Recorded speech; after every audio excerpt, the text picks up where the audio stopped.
If there was one physical subject, one material subject that we should focus on, in my opinion, it is very clear that the head of the snake is the financial system. We can argue till the end of time about who runs the world. Is it the Jesuits? Is it the reptilians? Is it the Illuminati? Is it the Freemasons? We can go on and on and on and on about this. But I don't think it is reasonable to even begin arguing about the mechanism that is used to exert this control. The mechanism is finance. The whole point of finance is to indebt, otherwise to enslave. What is a mortgage?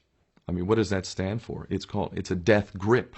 So when you get a mortgage, you have a death grip held over you because you are in debt. You don't even own the house. The bank owns the house that loans you the money to buy the house, unless you're fortunate enough to have all the money to buy it outright. And even then, you can be taxed by the government, and if you fail to keep up with those taxes, the government can then take it from you. The whole system is based on a financial fraud which effectively takes the power that we have and it gives it to a tiny group of individuals who are running the world through the control of finance.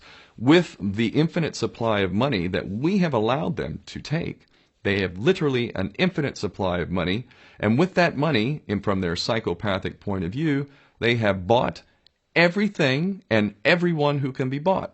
So those of us who cannot be bought, because we operate on a level that goes way beyond the material, we are not rewarded for such behavior. We are punished for such behavior. And the most slovenly, disgustingly criminal, pedophilia, corrupt moral individuals, those are the ones that are rewarded in this system, which is upside down. We reward the pedophiles, we reward the corrupt, we reward the liars, we reward the people with no morals at all, and usually we compromise them under this system in terms of maybe a videotape. Maybe Barack Obama is gay. Maybe we have videotape of him having sex with another man, or perhaps some other acts that may be not so popular amongst many of the electorate. Or maybe we have videos of political leaders having sex with little boys or little girls. If I was in charge of the world and I was a psychopath and completely drunk on my own power, you can bet damn sure that's what I would do. I wouldn't allow anyone in a position of power who wasn't completely compromised. When you have an infinite supply of money, you can do this. Take that supply of money away, take that power back, put it in the hands of the people, get rid of fractional reserve banking, which is an obscenity in itself.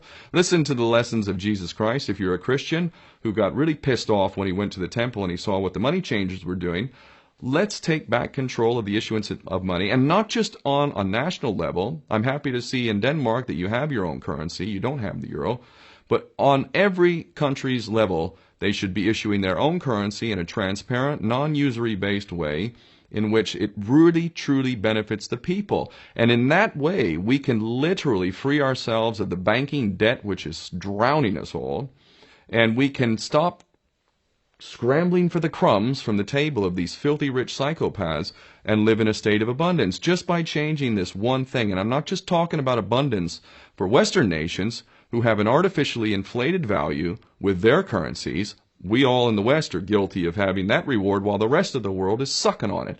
Every nation in the world can use a sensible financial policy to liberate themselves, to have world-class education, infrastructure.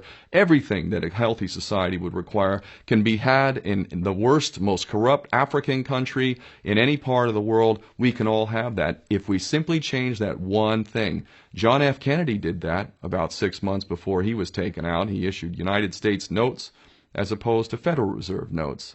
I can assure you the powers that be knew the power of that act, and they took him right out. So the bottom line is, if we as people understand this very simple principle, just this one thing, change this one thing, we can solve every other problem you can name. I don't care what the problem is.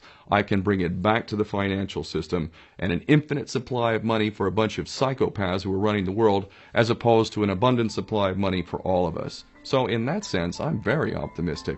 This is not rocket science. I am not the smartest guy in the room. We can all understand this. And as soon as we do, we can exercise the same power that we had, but relinquished, and we can have a future for ourselves and our children. There's a lot to be optimistic about, quite frankly.